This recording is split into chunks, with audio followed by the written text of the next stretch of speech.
Olá, eu sou a Paty Kirsch e hoje vou falar sobre o filme 365 Dias Hoje. Dia 27 de abril agora, estreou na Netflix a segunda parte da franquia 365 Dias.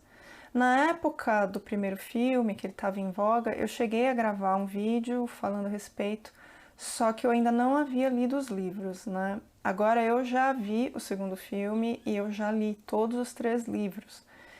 Então eu posso falar mais a respeito. Os livros, eles são muito ruins. Eu li, na verdade, como os livros eram em polonês realmente não está entre as línguas que eu estudei.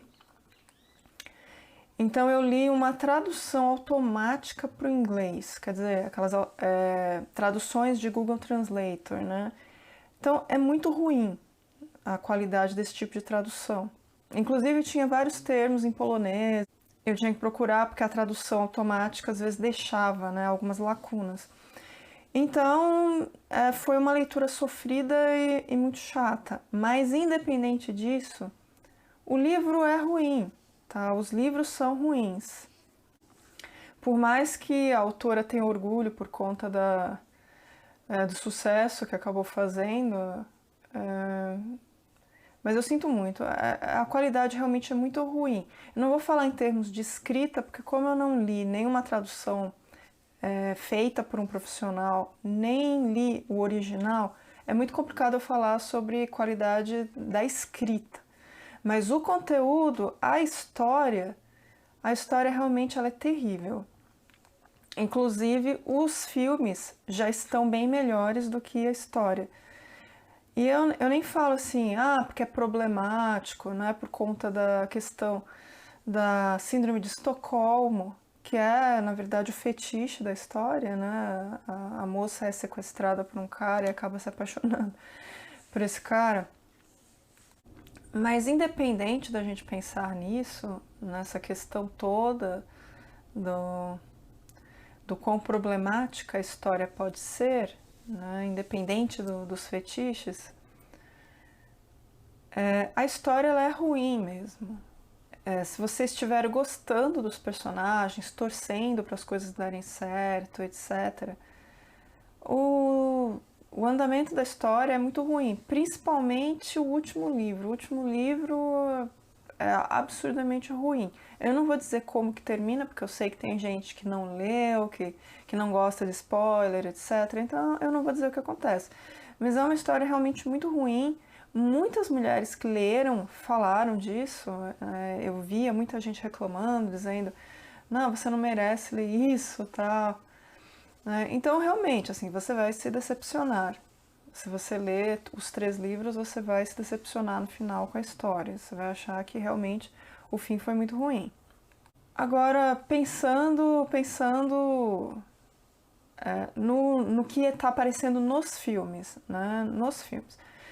Os filmes tratam de uma fantasia sexual, né? Um fetiche, que é a fantasia de sequestro.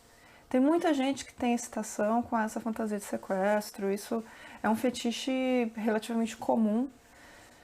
E na verdade é só isso, tá? A história acaba tratando desse fetiche, de que de repente alguém pode te sequestrar e isso pode ser bom.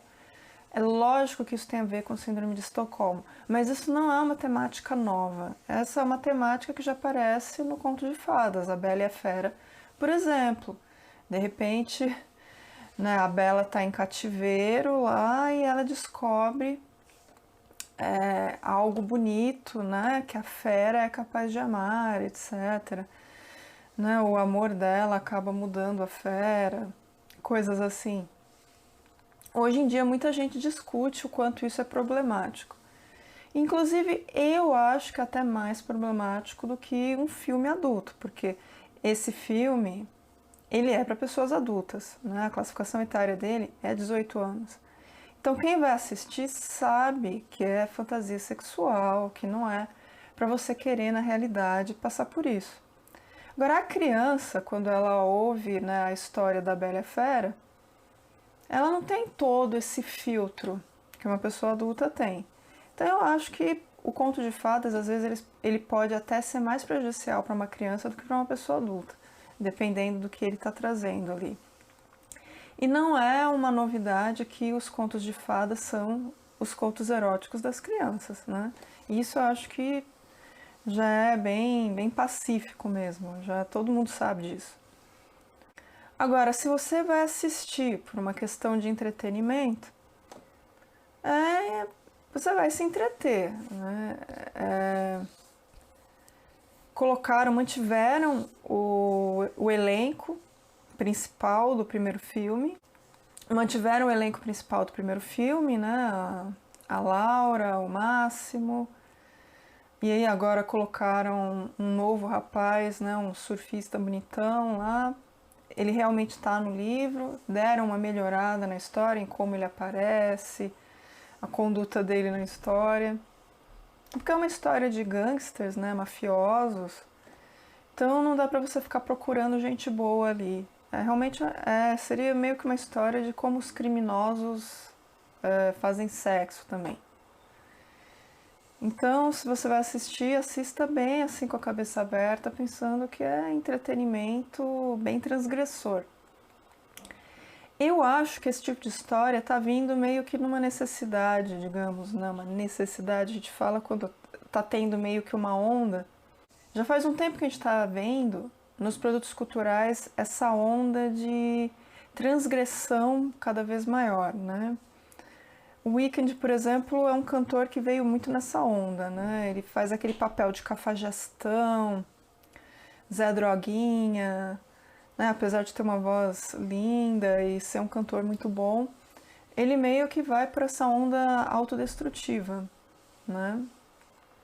A Lana Del Rey também é uma cantora que vem nessa onda, a coisa do tabagismo, que está crescendo super forte nos produtos culturais, né? Então, me parece que a gente está tendo uma onda de uso de drogas recreativas e de sexo em situações transgressoras nas histórias atualmente, né, nos produtos culturais em geral. E 365 vai meio que nessa onda. Muita gente está comparando a 50 Tons, e sim, os livros são bem parecidos no sentido de que a moça conhece um cara rico e começa a viver uma vida de luxúria, que é também meio que a onda do conto de fadas, né? A mulher encontra um cara rico que vai tirá-la da pobreza e vai apresentá-la também para o sexo, né? De repente a sexualidade dela aflora com aquele homem, que é o príncipe. Então, sim, ele vai muito nessa onda meio dos 50 Tons, de ter o príncipe encantado, o cara rico, etc. E o cara é lindo, né? Tem um corpo maravilhoso, escultural, forte.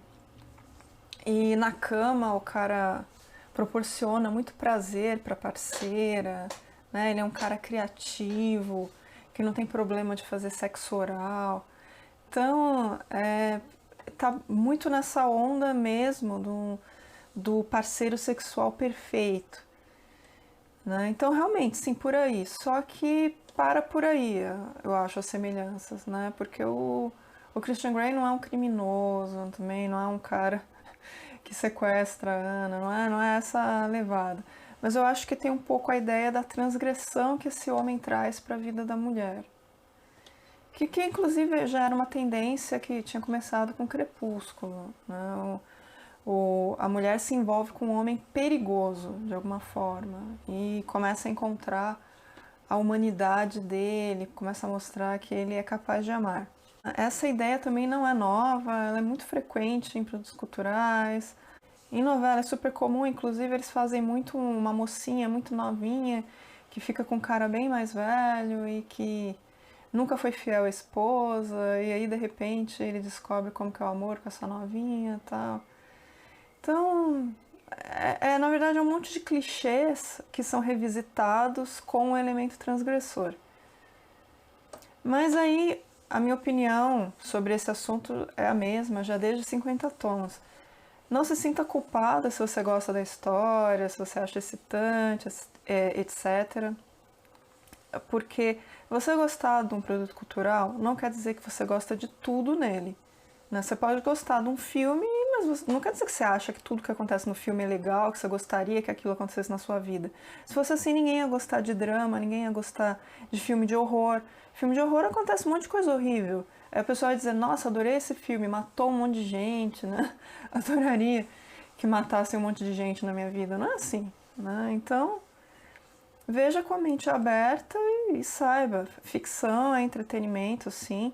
Existem questões que se comunicam com a vida da gente, mas é isso aí, você tem que saber separar o que é seu do que o que é do produto cultural, entender como essas coisas afetam a sociedade, mas não achar que qualquer coisa que você vê no produto cultural, né, vai acontecer na sua vida ou se conecta com a sua vida de alguma forma. Então é isso, espero que vocês tenham gostado do vídeo e até a próxima. Tchau, tchau!